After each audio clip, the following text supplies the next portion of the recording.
দেখো, আজ হচ্ছে রবিবার। মেয়ে, বাবা আর তা দুজনে গেছিলো বাজার করতে। বহির্গাছিতে যেরকম মানে সেরকম তো মাছ টাছ সেরকম পাওয়া যায় না রুই কাতলা ছাড়া। তো আজকে আমি সটাং বলে দিয়েছি, রুই কাতলা যদি বাড়িতে আনো আজকে কিন্তু দক্ষযজ্ঞ বাঁধবে। কিন্তু সেই ভয়ে ভয়ে চলে গেছে আড়ংঘাটা। জানে যে বহির্গাছি গেলে আমি কিন্তু বাজারে গেলে আমি কোনো রকমই মাছ পাবো না।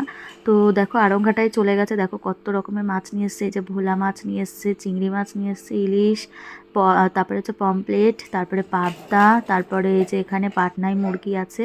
দেখো কত রকমের। আজকে কিন্তু তোমাদের দাদাভাই কিচ্ছু আমাকে হেল্প করে দিতে পারেনি, যেহেতু মিস্ত্রি এসছে, ওখানে জেসিবি এসছে, মাটি ফাটি দেওয়া হচ্ছে ওখানে ঘরের ওখানে। তো এই সমস্ত মাছ ফাছ কিন্তু আমারই ধুতে হবে। ওই ধয় মাছ মাংস রবিবারের সমস্তটা ওই কুটে বেছে ধুয়ে আমাকে মশলা টশলা পর্যন্ত করে দেয়, আমি শুধু খুন্তিটা নাড়াই। তো দেখো এই সমস্ত মাছ মাংস কিন্তু ধুয়ে আমি বক্সে ভরে রেখেছি। আর এদিকে আমি তো সকালবেলা আমি জানতামই যে মাংস নিয়ে আসবে, আমি কিন্তু মশলাও করে নিয়েছি। আর এই যে মাংস দেখো, তোমরা কিন্তু আবার ভেবো না ওই নখগুলো কিন্তু আমি পরে কাটবো, ধুয়ে ঠুয়ে এনেছি। তো দেখো এক এক করে কিন্তু সব আমি ফ্রিজের মধ্যে ঢুকিয়ে দিয়েছি। এটা কিন্তু সারা সপ্তাহের মাছ, হ্যাঁ, এক সপ্তাহেরও বেশিও হয়ে যাবে যেহেতু এই সপ্তাহে অনুষ্ঠান আছে।